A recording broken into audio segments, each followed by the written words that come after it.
I don't think Nacho had. I'm not sure, but it seems to me he's quite solid. I thought he did time. Also, I've got a strange impression, but I wonder if you've got it too, Mike. My question is Beleos actually playing with a joystick device or a gamepad device, or with this keyboard? Because what it appears to me is his turns are quite sharp and not so smooth like in Nacho's case.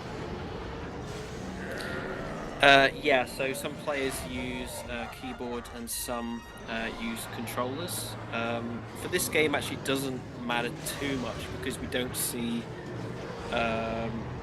It doesn't have too much of an impression on the overall time. So it's Okay.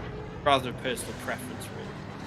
Yeah, the reason why Mike says in this game it doesn't have any difference, it's because in Need for Speed Most Wanted, it actually does matter if you use keyboard or a gamepad or joystick, and in a way that keyboard will cause you worse times actually than using gamepad, and that's because of its mechanics. If you're not smooth with your turns and rather sharp, it means the sharper cornering and turning will cost you a few milliseconds because Yeah, you slow down stronger. yeah, we are on match point now. So it is 4-0. So if Beleos has something to pull out here, he needs to do it now, really. If he has some He has to secret. pull out something out of his sleeve, or otherwise he'll lose this. Yeah, he needs some secret weapon, which is possible. I mean, I wouldn't be that surprised actually. There's quite a lot of options this year, so there's quite a lot to choose from. It'd be So cool if both of them, or who? I think Beleos, if he picked a track where there are many skips, he could use advantage of, and maybe win the next race. we're seeing Bowles ban this time. So we've seen an alternate bans of Ben and Bowles from Beleos so far, and Nacho once again is banning bumpies temporarily. It seems a lot of people don't want to do bumpies. Okay, so we're actually seeing a salty run back at the track of Executioner. So once per match, players can run back a track which they have lost on. Okay. And that's what we're seeing now. So Ben's on the table. And It's a pretty risky track for both of them. just 1 second, Henrik.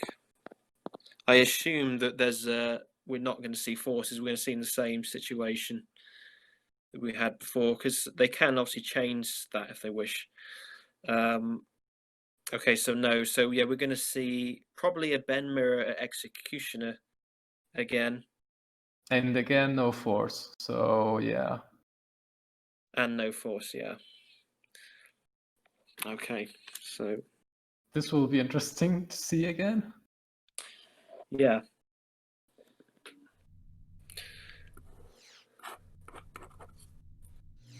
All right.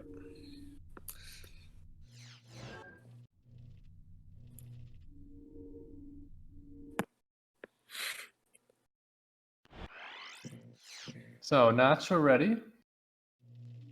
And Beleos ready. Better deal anywhere, I think, huh? So if the countdown's given, the race will count, and He always wins.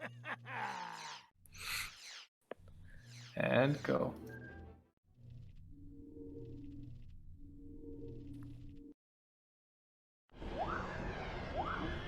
So from now on, no practice runs, only match runs.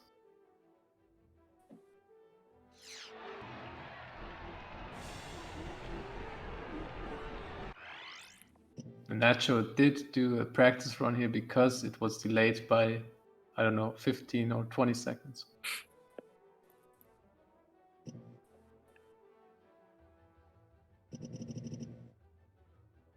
Yeah, I think, as you say, if they both start at the same time, that is certainly one of the cues that helps with this. But it's something that should be monitored carefully.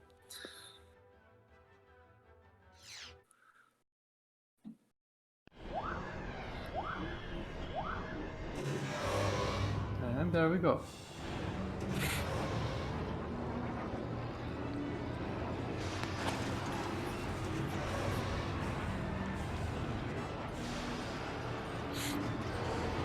Beleos having an early crash. Yeah, it's not really what you want to see in the opening corner.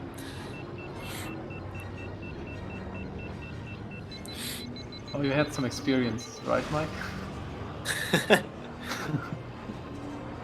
Yeah, I think I did crash on the first corner of one of my matches, actually. I think it was Baru Coast last year. It's not really good for your confidence. Nacho going very high into the tube and actually hitting the rocks. Although, actually, he's managed to clear a few, so that should actually help him for the next 2 laps. Looks like Beleos is running with quite a low frame rate as well, which doesn't seem to be helping him in those tubes.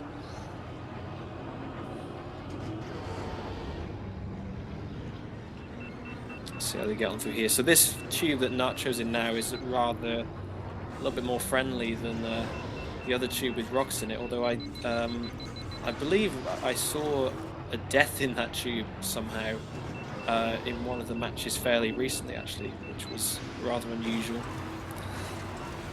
Don't see that too often, and that's something you don't see too often either, is a death on the exit of that tube. It can still happen. Even if you're so much under pressure, it could just happen. It's a very glitchy game, actually. I've been killed at the floor. Just there's certain sections where when you drive over certain parts of the track, it can result in death just because of the angle you drive over it. Yeah. It's quite an unforgiving game. Well, in Most Wanted we don't have any deaths, so to speak, but if you fail somewhere, it can cost you a lot. Yeah, I would say it's more precise, like a difference of 1 second in that game is quite significant on some tracks, whereas in this game, like, that's the equivalent of like 5 or 6 seconds quite easily on some track. So you can save a lot of time by playing aggressively at certain tracks. Which is something I which really fascinated me about this game. Not that it's so high paced. It's also it's got interesting facts about times and all, which just impresses me somehow. Beleos opting to use the far right-hand tunnel, which is a lot straighter than the other ones. I think the ones to the left are very tight, so I think he's just going with the route he feels more comfortable with there. And I think that might be personal best lap for him, actually, a 1:23. Do you actually do that wall ride every time you get in onto that bridge? This part that Nacho's in now, I think I usually ride the wall to get to the tube. It is actually possible to do it without doing that, but it's quite risky. All right.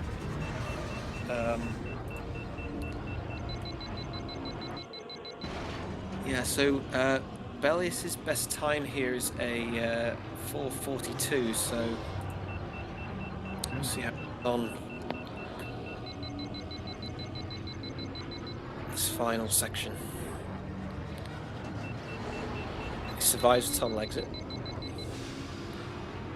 Nacho coming in from sub 4, so he's better than his previous attempt here, and that will means that the match has been sealed. Yep.